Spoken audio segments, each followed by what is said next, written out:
Good morning sir. Morning, please sit down. Thank you. Divya, ji क्या पसंद करेंगी? आपसे हिंदी में बात करें या इंग्लिश बेहतर है? जी हिंदी में। हिंदी में।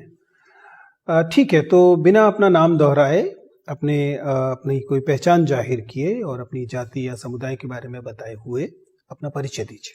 सर मैं कोड नंबर 10 हूँ। मैंने IIIT इलाहाबाद से 2014 में बीटेक किया था। अभी प्रेजेंटली मैं करंट में मैं टैक्स ऑफिसर जिला पंचायत के पोस्ट पे वर्किंग हूँ और CTO प्रयागराज में मुझे ज्वाइन करना है। अच्छा, आप ऑलरेडी CTO हैं? जी मतलब चयन हो चुका है आपका? जी। किस परीक्षा में हुआ ये चयन आपका? Sir UPPCS 2016। 2016 में आप सिलेक्टेड हैं? जी। और CTO आपकी कौन सी वरीयता थी? Sir 5th। तो इस बार आपने केवल 4 वरीयताओं के लिए कोशिश की है? जी सर। क्या क्या है ये? सर फर्स्ट है SDM, सेकंड है TO treasury officer, third ACCT assistant commissioner of commercial tax and fourth है EO नगर पालिका। ये थोड़ा सा स्ट्रेंज कॉम्बिनेशन है। आपको क्यों लगता है कि ट्रेजरी ऑफिसर जैसा मुंडेन किस्म का काम इतना महत्वपूर्ण? SDM तो समझ में आता है, इतना महत्वपूर्ण है कि आप जिस नौकरी में है उससे बेहतर मान रही हैं उसे? सर मतलब वो 30 साल तक आप एक ही काम कर रही होंगी और उस काम में कोई रोमांच या कुछ महत्व सिवाय इसके कि जाहिर है कि आपके हाथ में ट्रेजरी होगी तो आप अगर भ्रष्टाचार आपकी वरीयता में है तो आपको पैसा मिल जाएगा, इसके अतिरिक्त तो कोई वजह दिखाई नहीं देती। आप तो IIIT ग्रेजुएट हैं, ऐसी भी कोई कारण नहीं माना जा सकता कि टैक्सेशन की तरफ आपका कुछ, खजाने की तरफ आपका कोई अतिरिक्त लगाव होगा? सर जो सिनेरियो है सर, जैसे मैंने सेल्फ असेसमेंट किया है तो मुझे लगता है कि मैं इसके लिए ज़्यादा मतलब एलिजिबल रहूँगी, ज़्यादा मैं इसको अच्छे से जस्टिफाई कर पाऊँगी इस जॉब को कंपैरेटिव टू अदर जॉब। और सर दूसरा, जैसे सर मुझे लगा है कि जैसे मेरे प्रिंसिपल रिटायर हुए तो उनको पेंशन वगैरह के लिए बहुत दौड़ना पड़ा था, तो उस वजह से भी मुझे लगता है कि ऐसे बहुत सारे लोगों के लिए मैं इसको अच्छे तरीके से हैंडल कर सकती हूँ, उनके साथ जस्टिफिकेशन प्रॉपर्ली कर सकती हूँ। मैं बहुत अभी कन्विंस्ड नहीं हूँ, पर इस बात को थोड़ी देर के लिए छोड़ देते हैं। मुझे बताइए कि आपने किन विषयों के साथ ये परीक्षा दी? सर सोशल वर्क और डिफेंस स्टडीज। अच्छा, जबकि आप मूलतः विज्ञान की विद्यार्थी थी? जी। तो आपने विज्ञान के विषय क्यों नहीं लिए? सर मेरा जो ग्रेजुएशन था वो इंफॉर्मेशन टेक्नोलॉजी में था। फिजिक्स था, केमिस्ट्री था, मैथमेटिक्स था? जी सर, पर उस टाइम मेरे पास टाइम की कमी थी और मुझे उस हिसाब से इस जो एग्ज़ाम है इसको मुझे क्लियर करना था, तो मैंने सारे सिलेबस देखे और उसके हिसाब से मुझे जो शॉर्ट में और जल्दी कवर हो सकता था मैंने उसकी तरफ ध्यान दिया। अब तो IIIT से आपने IT में ग्रेजुएशन किया है। मुझे ये बताइए कि जो वर्तमान में आर्टिफिशियल इंटेलिजेंस और क्लाउड कंप्यूटिंग को एक साथ जोड़कर जो एप्लीकेशंस तैयार की जा रही हैं, उनके क्या संभावित एप्लीकेशंस हैं, लाभ हैं और क्या उसमें आशंकाएं हैं? सर जो लाभ होंगे वो डेटा एनालिसिस अच्छे तरीके से हो सकता है, रोबोटिक्स में इसका वर्क हो सकता है, सोशल रोबोटिक्स बनाने की तरफ मूवमेंट चल रहा है, लाइक इमोशनल इंटेलिजेंस उसमें मशीन के थ्रू किया जाएगा।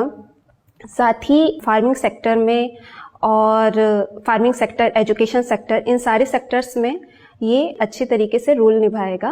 पर जो प्रॉब्लम्स हैं वो ये हैं कि इससे जो अदर सेक्टर्स हैं सर, जैसे इस इंडिया में 54% जो GDP का कंट्रीब्यूशन होता है वो सर्विस सेक्टर से होता है, किंतु इसमें जो लोग होते हैं सर्विस सेक्टर में एम्प्लॉयमेंट कम है, अराउंड 20% के अराउंड है।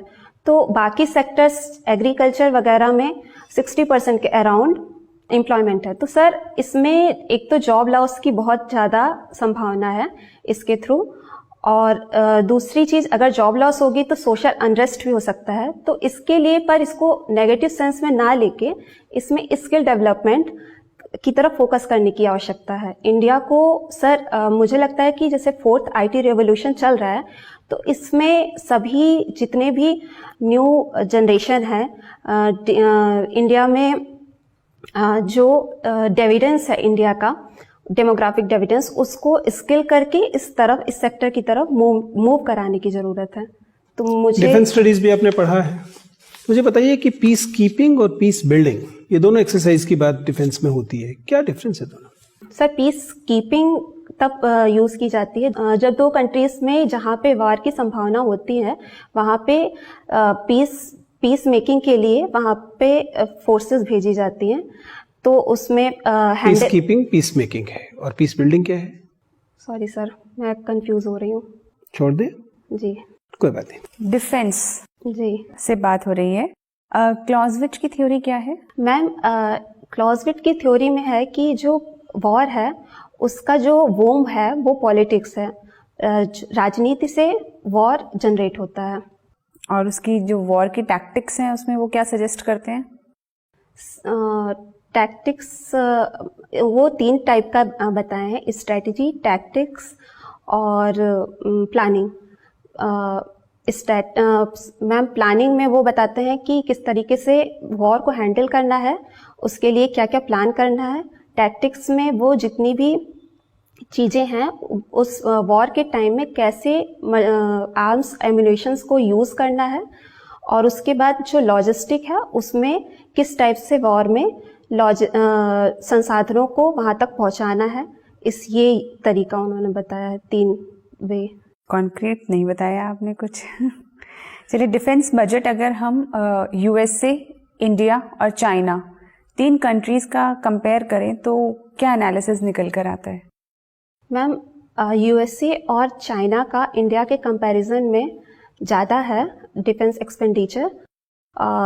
एक्सपोर्ट ये जो आर्म्स एंड एम्युनिशंस है इसका एक्सपोर्ट ये कंट्रीज ज़्यादा करती हैं, जिससे उनकी अर्निंग हो जाती है। लेकिन इंडिया लार्जेस्ट इंपोर्टर है, तो इसलिए इंडिया के पास इन दोनों के कंपैरिजन में कम तो है आर्म्स एम्युनिशंस, पर इसका ड्रेन ऑफ वेल्थ भी होता है। तो इस वजह से इंडिया को फोकस करना चाहिए कि मेक इन इंडिया और इन सब के through defence policies, indigenous defence sector को स्ट्रांग बनाने के लिए। लगभग कितना खर्च करते हैं हम अपने डिफेंस सेक्टर पे एनुअली? मैम, 1.5% जीडीपी के, मतलब मैं गेस कर रही हूँ, मैं श्योर नहीं हूँ मैम। चलिए ठीक है। दूसरा आपने ऑप्शनल लिया था सोशल वर्क। जी, ये बताइए, एक सरकारी कर्मचारी जब कोई सोशल काम करता है और एक एनजीओ में जो व्यक्ति पार्टिसिपेट करके सोशल वर्क करता है, क्या अंतर है दोनों में? मैम, जो सरकारी कर्मचारी कर रहा है वो सोशल वेलफेयर कर रहा है, और जो एनजीओ में कर रहे हैं वो सोशल वर्क की प्रोफेशन को हैंडल कर रहे हैं। उनको उसके लिए पेमेंट मिलता है, उनको स्किल्स दी जाती हैं कि इस टाइप से आपको यहाँ पे हैंडल करना है चीज़ों को। यहाँ पे गवर्नमेंट सेक्टर में सोशल वेलफेयर की जो स्कीम्स होती हैं उसको जो ऑफिसर्स हैं उसको इम्प्लीमेंट करते हैं। तो अगर आपको सोशल वर्क करना हो तो आप कौन सी रास्ता चुनेंगी, सोशल वेलफेयर का एज अ गवर्नमेंट सर्वेंट या NGO? Ma'am, as a government sector choose करूँगी, क्योंकि इसमें मैं पॉलिसी मेकिंग में भी हेल्प कर सकती हूँ। तो मुझे जहाँ पे लगेगा ज़रूरत पड़ेगी, और साथ ही कोऑर्डिनेशन के थ्रू एनजीओ और जो सिविल सोसाइटीज़ हैं उनके थ्रू कोऑर्डिनेशन करके ग्राउंड लेवल से चीज़ों को, जो प्रॉब्लम्स हैं उसको निकाल के फिर उसके बाद वो पॉलिसीज़ बना के मैं इसमें ज़्यादा अच्छे तरीके से वेलफेयर कर पाऊँगी। चलिए, एक सिचुएशन बताइए, अगर आपके पास आपके कार्यस्थल पे काम करने वाली एक महिला आती हैं और वो बताती हैं कि उनके साथ सेक्सुअल हैरेसमेंट का केस हुआ है, लेकिन जिनके खिलाफ वो आरोप लगा रही हैं वो बहुत सीनियर हैं आप ही के डिपार्टमेंट में, अब आपके पास क्या क्या रास्ते हैं? मैम, पहला चीज़ तो मैं उनसे कहूँगी कि इसकी कंप्लेन कीजिए, और कमिटी जैसे विशाखा गाइडलाइंस के अंदर ये कमिटी बनाने का भी प्रोविज़न होता है, तो मैं इस कंप्लेन को कमिटी तक ले जाऊंगी।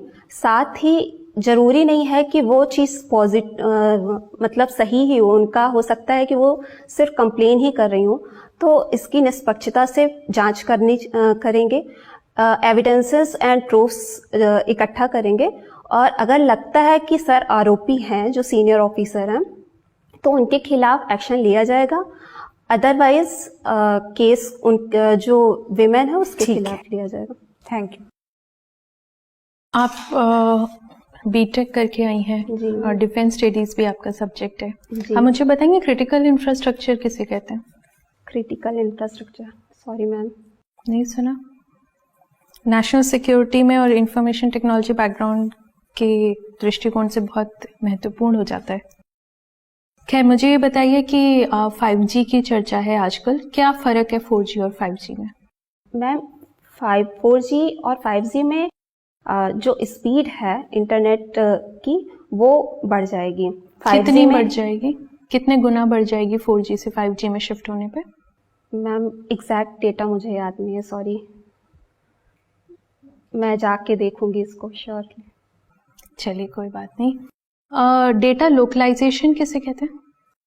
मैम जैसे फेसबुक है, गूगल कंपनीज हैं, इन सब में हम जो भी सर्च करते हैं या जो भी डेटा बनाते हैं वो उनके डेटाबेस में जाता है, जहाँ पे ये कंपनीज अपना सर्वर्स रखी हैं।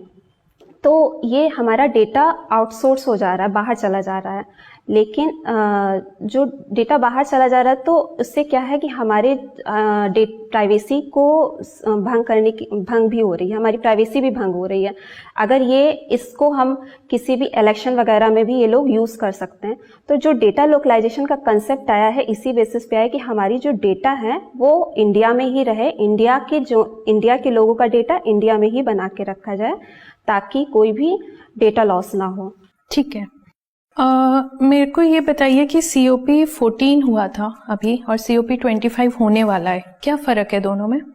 मैम जो COP 14 है वो डिजर्टिफिकेशन को कंट्रोल करने के लिए किया गया है, और जो COP 25 है वो क्लाइमेट चेंज को कंट्रोल करने के लिए UN कन्वेंशन द्वारा दोनों ही ऑर्गेनाइज्ड है, पर वो क्लाइमेट चेंज पे फोकस करेगा। ठीक है। इंडिया के क्या NDCs हैं, नेशनली डिटरमिन्ड टारगेट्स? मैम जो CO2 का लेवल है वो 2005 के से कम करके 25% लाना है एमिशन। मैम मिस कर रही हूँ, सॉरी। अच्छा, इंडिया के रिन्यूएबल एनर्जी टारगेट्स क्या हैं?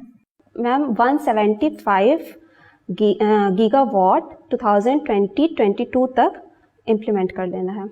ठीक है। मेरा आपसे आखिरी सवाल, आप प्रतापगढ़ से आती हैं जी। वहाँ पे 1 डिस्ट्रिक्ट 1 प्रोडक्ट के अंतर्गत कौन सा प्रोडक्ट है? आंवला।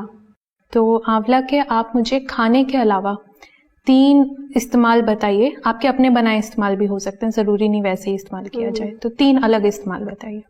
मैम पहला ब्यूटी प्रोडक्ट में, मैम आपने खाने के अलावा पूछा है। हाँ हाँ बिल्कुल। ठीक है। सेकंड हेल्थ में, मैम उसके बीज को निकाल के मेडिसिन बनाया जा सकता है। एंड थर्ड किसी को मारने में, अगर सिक्योरिटी हो रही है, अगर कुछ नहीं मिल रहा है तो उसके आंख में सीधे वॉर कर देना उससे अपनी आंवला सिक्योरिटी इतना डिस्ट्रक्टिव हो सकता है? मैम अगर आंख पे किया जाए तो उसको मार के हम बाहर निकल सकते हैं उस टाइम से। चलिए गुड, थैंक यू। आप करेंटली टैक्स ऑफिसर हैं पंचायत में। मुझे बताइए कि जो हमारे पंचायती राज इंस्टीट्यूशंस हैं उनमें जो टैक्स कलेक्ट होता है वह केंद्र की संचित निधि में जाता है, राज्य के कोष में जाता है, या जिला का अलग संचित निधि है जिसमें जाता है? सर ये जिला का अलग है, जिला निधि में ही जाता है ये। तो वे कौन से मामले हैं जिनमें आपको लगता है कि जिला जो वित्त के मामले में राज्यों पर आश्रित है, राज्य सरकार में? कुछ केंद्र सरकार से सीधा मिलता होगा, लेकिन राज्य सरकार पर आश्रित कहाँ कहाँ? सर जैसे जिला निधि में जो पैसे जाते हैं वो उसको पूरी तरीके से जो जिला पंचायत है उसको रन नहीं करा पाती है। तो पेंशन, सैलरी और साथ ही साथ डेवलपमेंट सबके लिए ये राज्य वित्त आयोग पर ही निर्भर है। तो राज्य वित्त आयोग से आया हुआ धन किस प्रक्रिया से जिला में व्यय के लिए उपलब्ध होता है? क्या ये पहले जिले की संचित निधि में जाता है या राज्य से प्राप्त ग्रांट्स जो हैं वो सीधे व्यय की जाती है?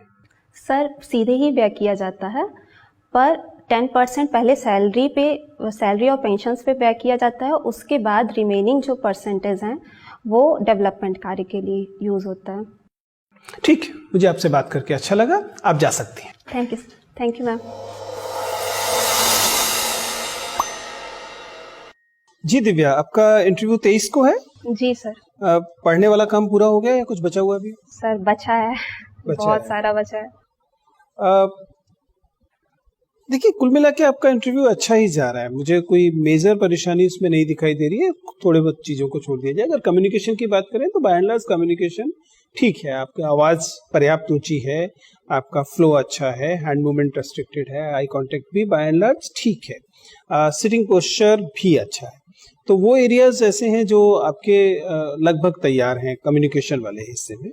और थोड़ा सा अगर मुझे सजेस्ट करना हो तो नेक मूवमेंट एक जगह पे बहुत ज्यादा दिखाई देता है, ठीक है? तो देख लीजिए, अगर बिना स्टिफ हुए अगर आप उसे कंट्रोल कर सकती हैं तो अच्छी बात है, नहीं तो कोई नहीं, जाने दीजिए, कोई परेशानी नहीं है। मुझे परेशानी थोड़ा सा फैक्चुअल किसी किसी जगह पर ऐसा लगता है कि जब आपसे फैक्चुअल प्रश्न आते हैं तो दो दिक्कतें, एक तो चलिए ये है कि उस समय आपको फैक्ट्स याद नहीं आ रहे, I am okay with that idea. मुझे परेशानी होती है जब आप उनसे अटेम्प्ट करने की कोशिश करती हैं और अटेम्प्ट करते समय आपको मालूम है कि प्रश्न पूछा फैक्ट्स में गया था और आप उसके उत्तर जो है वो you are beating around bush, जबकि आपको भी मालूम है और बोर्ड मेंबर्स को भी तुरंत पता लग गया कि आपके पास फैक्ट्स नहीं है। तो आप जब उसका जनरल आंसर देने की कोशिश करती है बिना आंकड़ों या तथ्यों के, जबकि शुद्ध तौर पे तथ्य पूछे गए थे, तो बोर्ड मेंबर्स को लगता है कि आपके अंदर ये टेंडेंसी है कि आप ब्लफ करेंगे। नहीं, तो वो उसको थोड़ा सा कंट्रोल कर सकते हैं। थंब रूल ये है कि आता है तो बताइए, नहीं आता तो मना कर दीजिए, अनुमान लगा रही है तो पूछ लीजिए कि मैं अनुमान लगा रहा हूँ। बाकी चीजें हालांकि आप ये करती हैं, कई जगह पर आप बताती हैं कि नहीं मेरे पास जानकारी नहीं है, मैं गेस कर रही हूँ, या फिर आप रोक देती है। लेकिन ये टू बिगिन विद ये करना चाहिए, आप स्टार्ट करने के बाद ऐसा करना शुरू करें। सर एक्चुअली मैं स्टार्ट करती हूँ, मुझे पता है ये क्वेश्चन मुझे आता है, पर वो फिर पता नहीं, उस समय याद नहीं आ रहा है। उस टाइम फिर जैसे ये जीडीपी वाला मैम पूछी थी तो थोड़ा सा ऐसा इसका तरीका ये हो सकता है कि 5 या 10 सेकंड का पॉज ले लीजिए प्रश्न के बाद, उसके बाद डिसाइड कीजिए, जब आपके दिमाग में फैक्ट आ गया तब डिसाइड कीजिए कि हाँ आप इसे आगे लेकर जाएंगे कि नहीं। तो बाय एंड लार्ज बाकी चीजें अच्छी हैं, आप पॉलिश्ड कैंडिडेट हैं, जो कि मतलब बोर्ड के लिए बहुत आसान रहेगा। जो शुरुआती जब आप ट्रेजरी ऑफिसर को जस्टिफाई करने की कोशिश करती हैं, बहुत कन्विंसिंग नहीं है। If you can make it a little convincing it will be good, ठीक है ना? अदरवाइज चूंकि आपकी पर्सनालिटी और आपके जो एक पॉलिश्ड कैंडिडेट आप सामने हैं, उसके हिसाब से वो उतना जस्टिफाइड नहीं दिखाई देता। Find out something original in it, you are creative, you will be able to find out something, ठीक है? बाकी चीजें अच्छी हैं, बिल्कुल परेशान मत होइए और खुश होकर इंटरव्यू दीजिए, ठीक है? चलिए, इस बार एसडीएम बनिए। Thank you.